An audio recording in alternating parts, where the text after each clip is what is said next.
Chinese corn pulao తయారు చేసుకోవడానికి కావలసిన పదార్థాలు: బాస్మతి రైస్, స్వీట్ కార్న్, నెయ్యి, దాల్చిన చెక్క, మరాఠీ మొగ్గ, పువ్వు, షాజీరా, లవంగాలు, యాలకులు, గరం మసాలా పౌడర్, మిరియాల పొడి, కుంకుమ పువ్వు, పాలు, ఉల్లిపాయ, అల్లం వెల్లుల్లి పేస్ట్, పచ్చిమిరపకాయలు, అజినోమోటో, సోయా సాస్, నూనె, ఉప్పు, యాలకులు.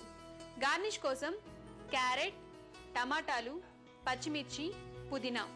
చైనీస్ కార్న్ పలావ్ తయారు చేసే విధానం: ముందుగా స్టవ్ మీద బాండి పెట్టుకొని 2 టేబుల్ స్పూన్ల నూనె, 2 టేబుల్ స్పూన్ల నెయ్యి వేసి అది కాగాక దాల్చిన చెక్క, పువ్వు, షాజీరా, లవంగాలు, మరాఠీ మొగ్గ, 2 టేబుల్ స్పూన్ల అల్లం వెల్లుల్లి పేస్ట్ వేసి బాగా వేయించాలి.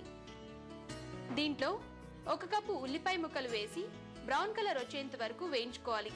ఆ తర్వాత దీంట్లో సన్నగా తరిగిన 5-6 పచ్చిమిర్చి ముక్కలు వేసి 1 టేబుల్ స్పూన్ మిరియాల పొడి, అజినోమోటో, గరం మసాలా పౌడర్, తగినంత ఉప్పు వేసి కలుపుకోవాలి. ఇవన్నీ బాగా ఫ్రై అయ్యాక 1 కప్పు స్వీట్ కార్న్ వేసి పచ్చివాసన పోయేంత వరకు వేయించుకోవాలి. ఇప్పుడు దీంట్లో ఇంతకుముందు మసాలా దినుసులు వేసి ఉడికించిన 2 కప్పుల అన్నం వేసి బాగా కలుపుకోవాలి. ఇలా కలిపిన దాంట్లో 2 టేబుల్ స్పూన్ల సోయా సాస్ వేసి కలుపుకోవాలి. చివరగా కుంకుమ పువ్వు కలిపిన పాలు 4 టేబుల్ స్పూన్లు వేసి కలుపుకోవాలి. తయారైన చైనీస్ కార్న్ పులావ్ని ఒక ప్లేట్లోకి తీసుకొని టమాటా, క్యారెట్, పచ్చిమిర్చి, పుదీనాతో డెకరేట్ చేసుకోవాలి. అంతే, ఎంతో టేస్టీగా ఉండే చైనీస్ కార్న్ పులావ్ రెడీ.